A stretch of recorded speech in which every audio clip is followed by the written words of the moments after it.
Hello everyone, कैसे हैं आप लोग। आई होप कि आप लोग बहुत अच्छे होंगे और अपनी पढ़ाई को भी बहुत अच्छे तरीके से कंप्लीट और कवर अप कर रहे होंगे। जैसा कि आप लोगों को पता है कि अभी हम लोग हमारे क्लास 11th के बिजनेस स्टडीज सब्जेक्ट को पढ़ रहे हैं और बिजनेस स्टडीज सब्जेक्ट में आज के इस क्लास में हम लोग हमारे बिजनेस स्टडीज के एक और नए चैप्टर को पढ़ेंगे और स्टार्ट करेंगे। जो चैप्टर का नाम वो हमारा कहता है स्मॉल बिजनेस। तो आइए बिना वक्त गवाए, बिना देरी किए आज के इस क्लास को, आज के इस वीडियो को शुरू करते हैं और हम लोग पढ़ते हैं हमारे आज वाले चैप्टर को।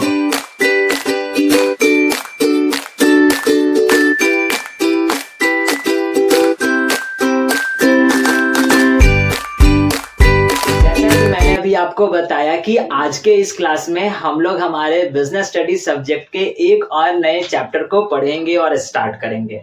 जो चैप्टर का नाम है वो हमारा कहता है स्मॉल बिजनेस, जिसको हिंदी में हम लोग लघु व्यवसाय के नाम से जानते हैं। आप चैप्टर के नंबर पर मत जाइएगा, हो सकता है आपके बुक में ये वाला chapter as a chapter number 9 के तौर पर हो, लेकिन मैंने इस चैप्टर को एज अ 15 के तौर पर लिखा है। तो चैप्टर के नंबर पर मत जाइएगा, इसे कंफ्यूज मत होइएगा। जो चीजें आपके बुक में दी हुई हैं, जिन चीजों को आपको पढ़ना है, आपके सिलेबस में है, उन्हीं चीजों को हम लोग यहाँ पर भी कवर अप करेंगे और पढ़ेंगे। तो आइए पढ़ते हैं और समझते हैं कि आखिरकार ये चैप्टर है क्या और स्मॉल बिजनेस है क्या।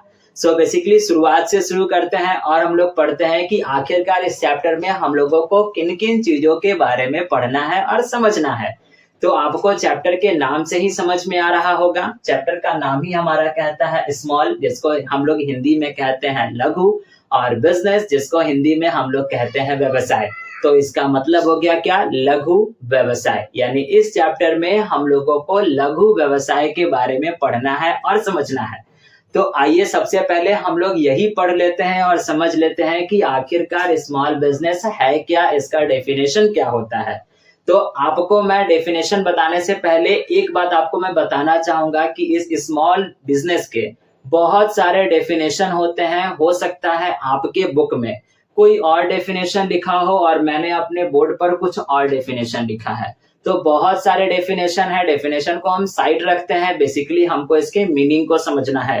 तो सबसे पहले हम लोग इसके मतलब को ही समझ लेते हैं कि आखिरकार स्मॉल बिजनेस होता क्या है, स्मॉल बिजनेस कहते किसको है। तो आइए पढ़ते हैं और समझते हैं। देखिए लिखता है क्या, लघु या तो छोटा व्यवसाय, जिसको हम लोग स्मॉल बिजनेस के नाम से जानते हैं।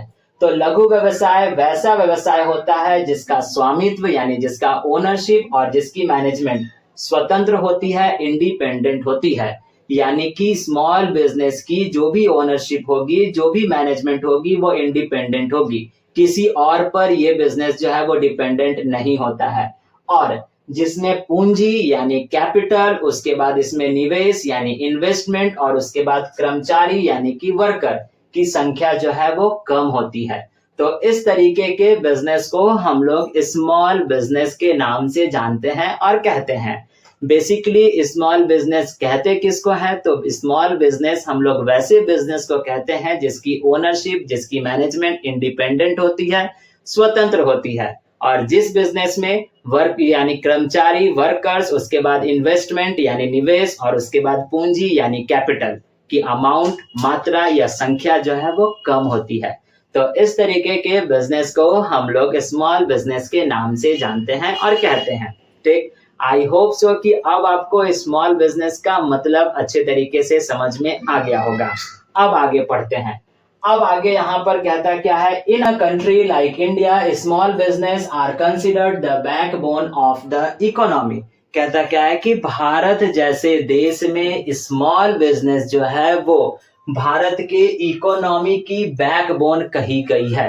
एग्जाम्पल यानी यहाँ पर यही कहा गया है कि इंडिया जैसे देश में अगर इंडियन इकोनॉमी की अगर कोई बैकबोन है तो वो कौन सी बिजनेस है, ये हमारा स्मॉल बिजनेस है। आप इस वाले बात को, इस वाले पॉइंट को याद से अपने कॉपी में भी लिखिएगा और साथ साथ अगर आपसे एग्जामिनेशंस में पूछा जाएगा तो वहां पर भी लिख कर आइएगा। ठीक, अब आगे बढ़ते हैं। कहता है क्या कि आखिरकार स्मॉल बिजनेस है तो इन्वेस्टमेंट भी होगा।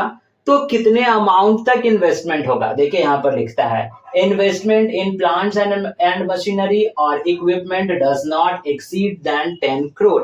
यानी कहता क्या है यहाँ पर, स्मॉल बिजनेस अगर है तो उसमें जो भी इन्वेस्टमेंट होगी या तो प्लांट एंड मशीनरी पर इन्वेस्टमेंट की जाएगी या तो इक्विपमेंट पर इन्वेस्टमेंट की जाएगी, तो उसकी जो अमाउंट होगी वो 10 करोड़ से ज्यादा नहीं होगी। इस बात को आप याद रखिएगा। अगर किसी भी बिजनेस में अगर इन्वेस्टमेंट किया जा रहा है या प्लांट एंड मशीनरी पर या इक्विपमेंट पर और उसकी जो अमाउंट है वो 10 करोड़ से एक्सीड हो रही है तो वो स्मॉल बिजनेस में नहीं आएगा।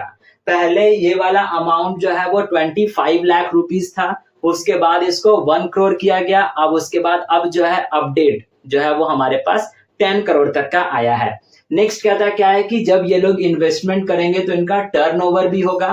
तो टर्नओवर कितने तक का होना चाहिए, देखिए लिखता है annual turnover does not exceed 50 crore. तो आप इस बात को भी याद रखिएगा कि जब कभी भी कोई भी बिजनेस या फिर स्मॉल बिजनेस अगर वो होगा तो उसमें जो इन्वेस्टमेंट होगी वो 10 करोड़ से ज्यादा नहीं होगी, और वही अगर टर्नओवर की बात की जाए तो टर्नओवर जो है वो 50 करोड़ से ज्यादा नहीं होगी। तो इस बात को आप हमेशा याद रखिएगा। इन दोनों में से कोई एक क्वेश्चन या दोनों ही क्वेश्चन आपसे आपके एग्जाम्स में मल्टीपल टाइप्स क्वेश्चंस में पूछे जाएंगे। ठीक, अब हम लोग पढ़ते हैं हमारे नेक्स्ट वाले पॉइंट को। देखिए लिखता है क्या, in India small scale enterprises under MSMED act 2006। जिस तरीके से हम लोगों ने पार्टनरशिप एक्ट पढ़ा, कोऑपरेटिव सोसाइटी एक्ट पढ़ा, joint Hindu family business act पढ़ा, कंपनीज एक्ट पढ़ा, तो उसी तरीके से यहाँ पर कहता क्या है कि स्मॉल बिजनेस के लिए भी एक एक्ट है। और वो कौन सा एक्ट है, वो एक्ट है हमारे पास MSMED एक्ट, जिसका फुल फॉर्म होता है micro small medium enterprises development act. और इस एक्ट के तहत हमारे पास इस स्मॉल बिजनेस को दो अलग अलग सेक्टर्स में बांटे गए हैं। जो पहला वाला हमारा सेक्टर है जो कहता है मैन्युफैक्चरिंग सेक्टर, और दूसरा वाला हमारा जो सेक्टर है वो कहता है सर्विस सेक्टर। मैन्युफैक्चरिंग सेक्टर में जिन किसी भी चीजों का जो इन्वेस्टमेंट होगा वो होगा किसमें, प्लांट एंड मशीनरी में, और वहीं अगर सर्विस सेक्टर में अगर इन्वेस्टमेंट होगा तो वो किसमें होगा, इक्विपमेंट में। अब मैंने यहाँ पर क्यों लिखा, आपको पता है एग्जाम्स में पूछे जाते हैं कि मैन्युफैक्चरिंग सेक्टर्स में जो इन्वेस्टमेंट होती है वो किन चीजों पर की जाती है। तो मैन्युफैक्चरिंग सेक्टर्स में जो इन्वेस्टमेंट जो होती है वो प्लांट्स एंड मशीनरी पर की जाती है। लेकिन वही अगर सर्विस सेक्टर की बात की जाए तो सर्विस सेक्टर में जो इन्वेस्टमेंट होते हैं वो किन चीजों पर की जाती है, इक्विपमेंट्स पर की जाती है। ठीक, अब आगे पढ़ते हैं। कहता है क्या कि स्मॉल स्केल इंटरप्राइजेस को 3 अलग अलग सेक्टर्स या 3 अलग अलग कैटेगरीज में बांटा गया है। जो हमारे पास कहता है माइक्रो इंटरप्राइजेस, स्मॉल इंटरप्राइजेस और मीडियम इंटरप्राइजेस। अब इन इंटरप्राइजेस को हम कैसे समझेंगे, तो जिन किसी का भी जो इन्वेस्टमेंट होगा वो 25 लाख से ज्यादा नहीं होगा तो वो हमारा कौन से इंटरप्राइजेस, माइक्रो इंटरप्राइजेस कहलाएगा। अब जिसका भी जो इन्वेस्टमेंट होगा वो 5 करोड़ से ज्यादा नहीं होगा, यानी 25 लाख से ज्यादा और 5 करोड़ से कम कम या 5 करोड़ तक होगा, वो हमारा कहलाएगा स्मॉल इंटरप्राइजेस। और वही अगर बात की जाए मीडियम इंटरप्राइजेस की तो इसमें यहाँ पर कहता है कि 5 करोड़ से ज्यादा लेकिन 10 करोड़ से कम अगर इन्वेस्टमेंट की जा रही है तो वो हमारा कौन सा इंटरप्राइजेस होगा, मीडियम इंटरप्राइजेस होगा। इसको याद करने का सबसे आसान तरीका है 25, 5 और 10, बस इतना याद रखिएगा। इसमें जो भी अमाउंट होगा वो 25 लाख से ज्यादा नहीं जाएगा, और इसमें यानी कि स्मॉल इंटरप्राइजेस में जो भी अमाउंट होगा वो 5 करोड़ से ज्यादा नहीं जाएगा। और वही अगर बात की जाए मीडियम इंटरप्राइजेस की तो इसमें जो अमाउंट होगा वो हमारा 10 करोड़ से ज्यादा नहीं जाएगा। लेकिन अगर वही बात की जाए सर्विस सेक्टर की तो सर्विस सेक्टर में जो पहला वाला हमारा कहता है माइक्रो इंटरप्राइजेस, उसमें जो अमाउंट होगा इन्वेस्टमेंट की वो 10 लाख से ज्यादा नहीं जाएगा। अगर स्मॉल इंटरप्राइजेस की बात की जाए तो जो इन्वेस्टमेंट होगा वो 2 करोड़ से ज्यादा नहीं जाएगा। किस पर इन्वेस्टमेंट होगा, तो इक्विपमेंट पर इन्वेस्टमेंट होगा। इस बात को आप याद रखिएगा। ठीक, और वही अगर बात की जाए मीडियम इंटरप्राइजेस की तो इस पे जो इन्वेस्टमेंट होगी वो 5 करोड़ से ज्यादा नहीं की जाएगी सर्विस सेक्टर में। तो इन तीनों इंटरप्राइजेस को आप याद रखिएगा और इन तीनों को बांटने का बस केवल यही तरीका है। ठीक, आई होप सो कि आपको यहाँ तक वीडियो में बताए गए हर एक पॉइंट्स अच्छे तरीके से समझ में आ गए होंगे। तो अभी आप क्या कीजिए, वीडियो को पॉज कर लीजिए और इसका स्क्रीनशॉट लेकर कर अपने पास रख लीजिए और मेक श्योर कि आप इसको अपने कॉपी में बहुत अच्छे तरीके से राइट डाउन कीजिएगा।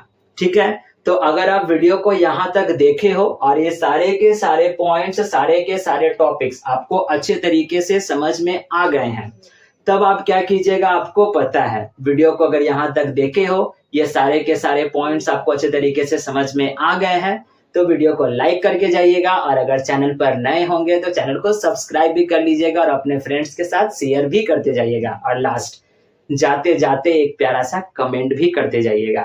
अब हम लोग मिलेंगे इसी चैप्टर के नेक्स्ट वाले पार्ट पे, यानी पार्ट नंबर 2 पे, जिस पे हम लोग पढ़ेंगे कैरेक्टरिस्टिक्स ऑफ स्मॉल बिजनेस। ठीक है, तो आज के इस वीडियो के लिए बस इतना ही। अब हम लोग मिलेंगे इसी चैप्टर के नेक्स्ट वाले पार्ट पे, नेक्स्ट वाले वीडियो पे।